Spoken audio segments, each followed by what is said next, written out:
A woman stands at the entrance to a throne room she was not summoned into. Persian law is specific about what happens next.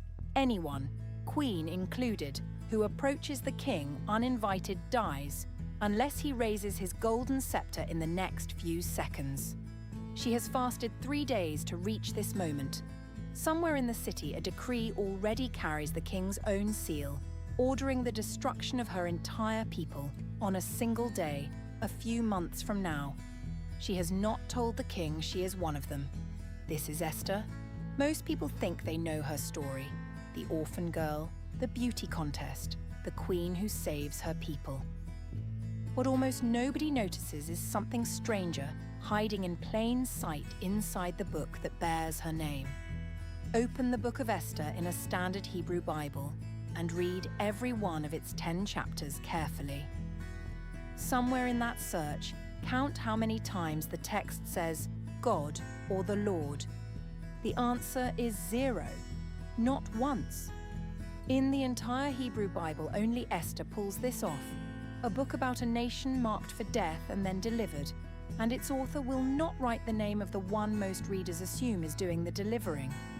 But there is another version of this exact story, read today by hundreds of millions of Christians, that fixes exactly that. Extra passages, a king's prophetic dream, a desperate prayer. Esther prays the night before she risks her life. God's name spoken dozens of times, all preserved in an ancient Greek text of Esther that one part of the Christian world calls Scripture, and another calls something else entirely. Tonight, what the Hebrew Bible actually says about Esther, why its silence about God may be the most carefully engineered silence in the whole of Scripture, and the 6 missing passages that one tradition folded back in. And what that split still means today in the Bibles people carry to church every week. Our standing promise, where the Hebrew Bible speaks, we quote it exactly. Where the Greek editions speak, we name them as exactly what they are, respected in some traditions, set apart as Apocrypha in others. And where Jewish tradition and Midrash add colour to the story, we say so plainly, every time. Strip away everything Hollywood and children's Bibles have added, and here is the story the Book of Esther itself tells. King Ahasuerus of Persia, almost certainly the historical Xerxes I, ruling an empire the text says stretched, in its own words, from India even unto Ethiopia, over 107 and 20 provinces, throws a banquet lasting 180 days, then summons Queen Vashti to display her beauty before his guests. She refuses.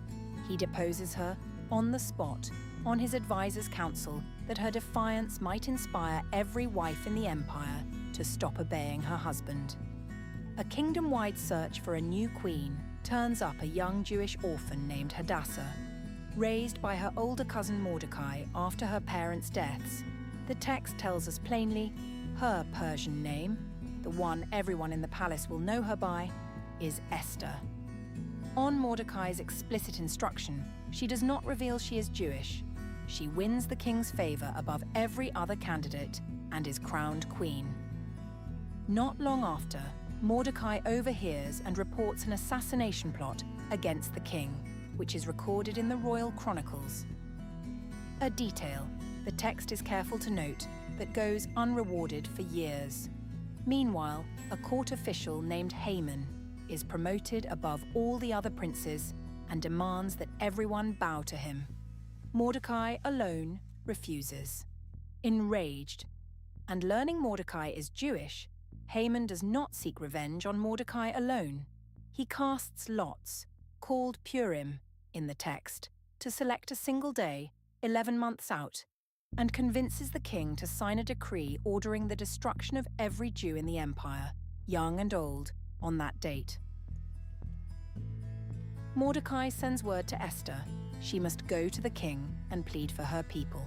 She reminds him that approaching the king unsummoned is a death sentence, scepter or no scepter. His answer becomes the moral centre of the entire book. Who knoweth whether thou art come to the kingdom for such a time as this? Esther's reply, "I will go in unto the king which is not according to the law, and if I perish, I perish." She goes. She is spared. Over 2 tense banquets, she exposes Haman's plot and her own hidden identity in the same breath. Haman is hanged on the very gallows he built for Mordecai. A second royal decree lets the Jews defend themselves. They do, decisively. And the deliverance is still celebrated every year at the festival of Purim, named for the very lots Haman cast to destroy them. Now, the detail most readers never stop to notice. Nowhere in that entire sequence, plot, decree, fasting, risk, reversal, deliverance, does the Hebrew text ever write the word God or the Lord. This is not a small oversight. Every other book in the Hebrew Bible names God, usually constantly and explicitly. Esther is the sole exception, and scholars have argued for centuries over whether that silence is accidental or deliberate. The case for deliberate, the book is saturated instead with the language of chance, coincidence, and human maneuvering.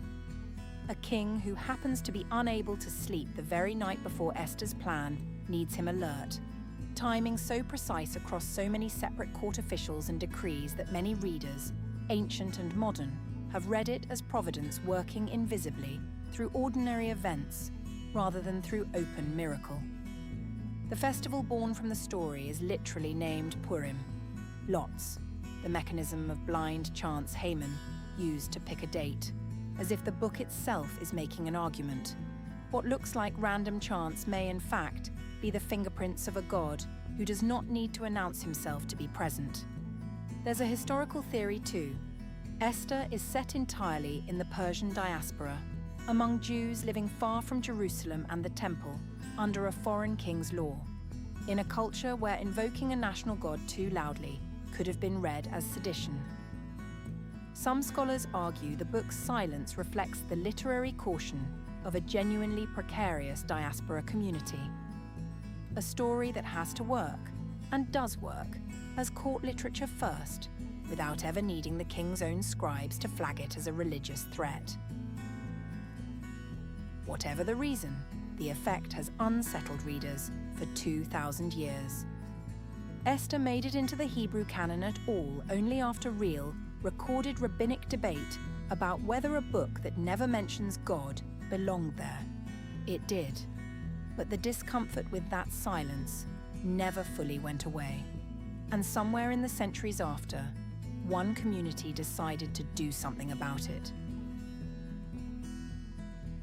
By the time the Hebrew Book of Esther was translated into Greek for the Septuagint, the translation used by Greek-speaking Jewish and later early Christian communities across the Mediterranean, a longer version had begun circulating. 6 substantial passages appear in this Greek text that do not exist anywhere in the Hebrew original. A prophetic dream for Mordecai opening the whole book, the full text of Haman's genocidal decree quoted word for word, a desperate prayer from Mordecai, an equally desperate prayer from Esther, an expanded and far more dramatic account of Esther's approach to the king, and the full text of the king's second decree reversing the first. The effect of these 6 editions is not subtle. Between them, they mention God by name more than 50 times, in a book that otherwise has none. Where the Hebrew text lets a reader infer providence from suspicious coincidence, the Greek editions simply say it outright. This is God acting, and here is what the people at the center of the story prayed to him while it happened. Scholars generally date these editions later than the Hebrew core, likely composed in the last 2 centuries before Christ, plausibly in Egypt's Jewish community in Alexandria, the same world that produced much of the Septuagint translation itself. A colophon attached to the Greek text even claims a specific man, Lysimachus, brought the aforementioned letter of Purim to Egypt in a specific king's reign. An unusually precise, almost documentary claim for material scholars still can't fully verify, but one that at least shows the text's own transmitters wanted it taken as something with a real history, not an invention. Whatever their exact origin, the editions turn Esther from a tense but religiously quiet court drama into an overtly cosmic story, one with visions, prayers, and a God who speaks his own name into the silence the Hebrew author left standing. Of the 6 editions, the one most worth sitting with is Esther's own prayer, because it gives voice to something the Hebrew text keeps entirely off the page, what she actually felt the night before she broke the law that could have killed her. In the Greek text, Esther tears off her royal clothing and puts on ashes and dung, laying her hair in disarray, and prays with an intensity nothing in the Hebrew version prepares us for. She addresses God directly as the one who alone art king, recalls Israel's chosen status, and admits, a startling, deeply human admission, a private discomfort with the very throne the Hebrew story shows her occupying successfully. She says she has never taken pleasure in the glory of her position, has not eaten at Haman's table or the king's own feasts, and calls the crown she wears on public days a filthy rag in private, worn only in the day of my splendor, while confessing she abhors the very marriage she is famous for.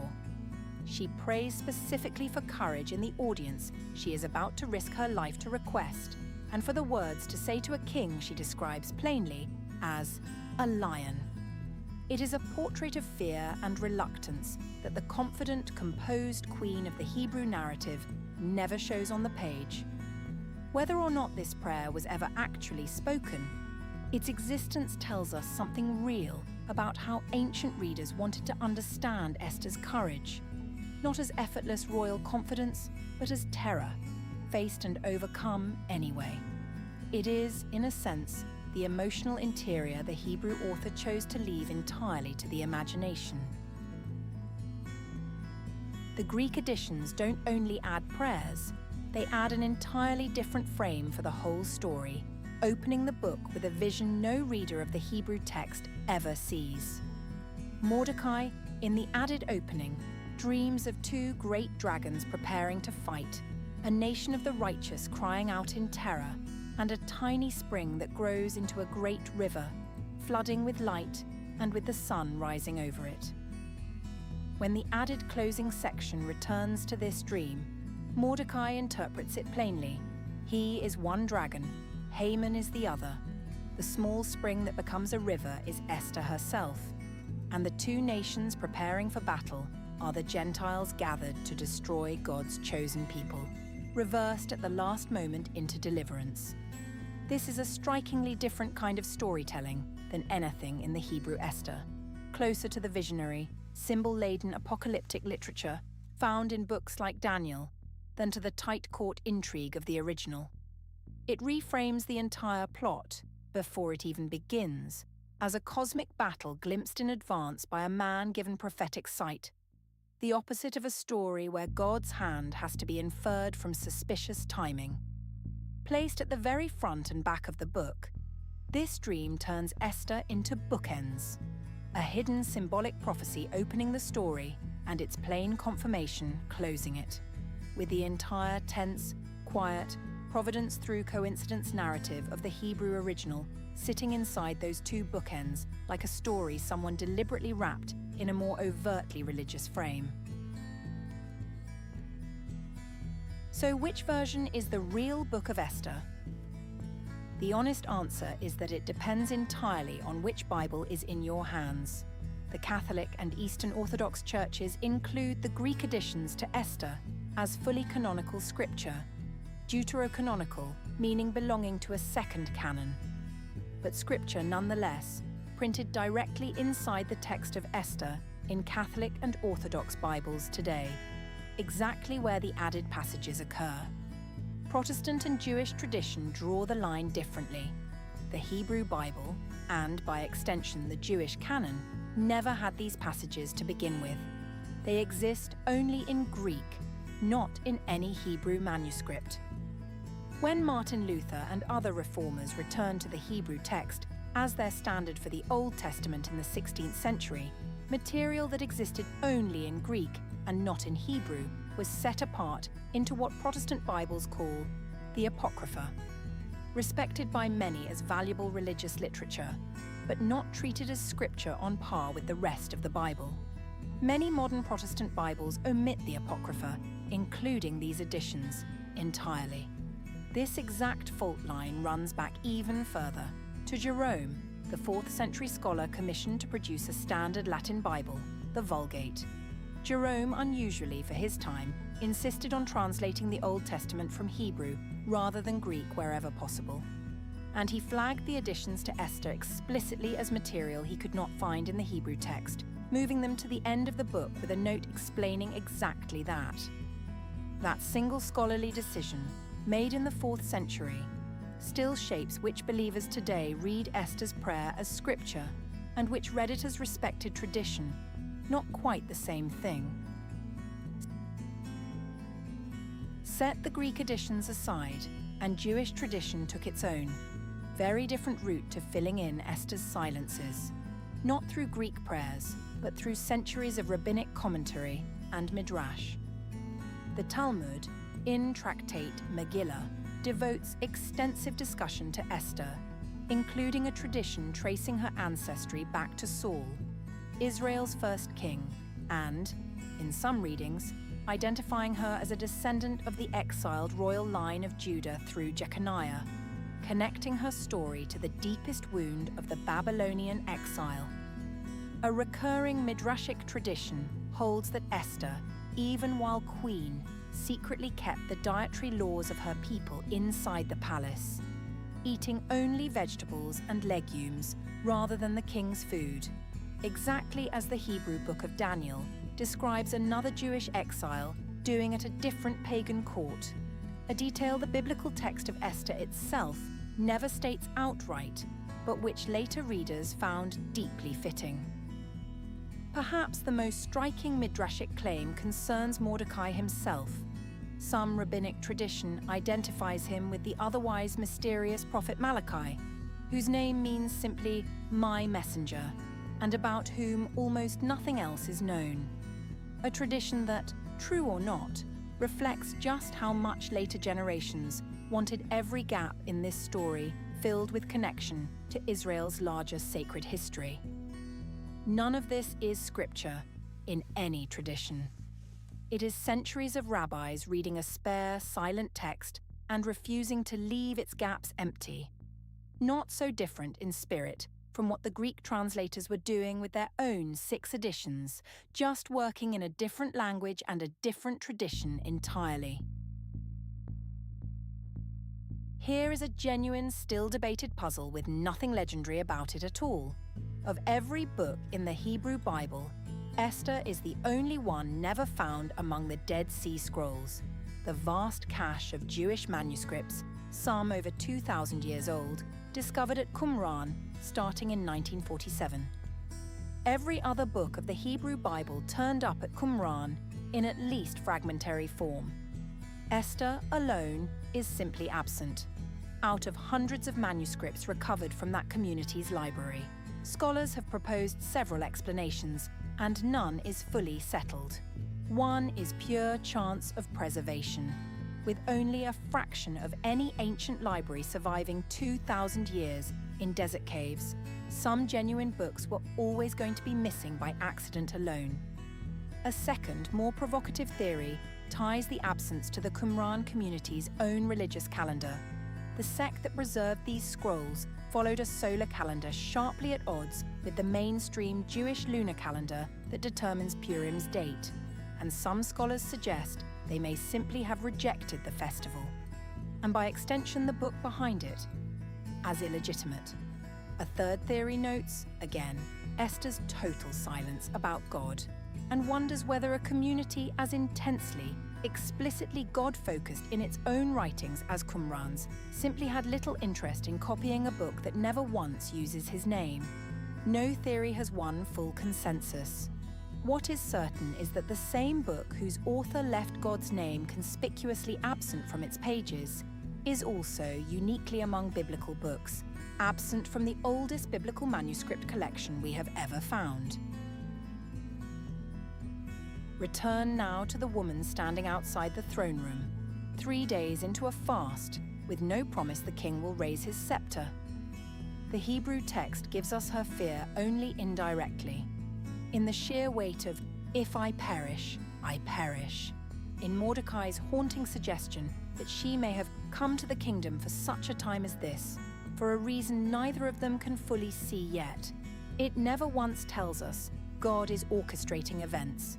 It simply arranges an assassination plot recorded and forgotten, a sleepless night at exactly the right moment, a fallen favorite and a risen one, into a pattern so precise that centuries of readers have found it harder to believe in coincidence than in providence. The Greek editions make that inference explicit, giving Esther a prayer to speak and Mordecai a dream to see, naming God more than 50 times where the Hebrew author names him not at all. Neither approach is wrong. They are two different answers to the same question every reader of Esther eventually asks. Does God have to say his own name to be present in a story? Or can absence itself be a kind of theology, providence working precisely because no one announces it?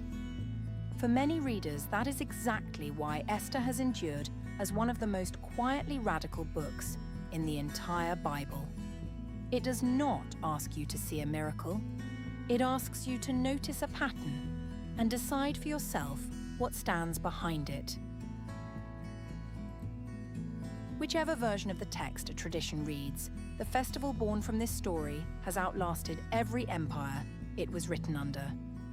Purim is celebrated every year, on the very day Haman's lots once marked for destruction, with public readings of the Megillah, the scroll of Esther, noisemakers drowning out Haman's name each time it's read aloud, festive meals and gifts to the poor, a celebration explicitly commanded within the book's own final chapter. It is one of the few biblical festivals whose origin is a specific, nameable historical crisis rather than an event from the Exodus or the wilderness years. A holiday invented, within the text's own telling, by the very people who survived what it commemorates.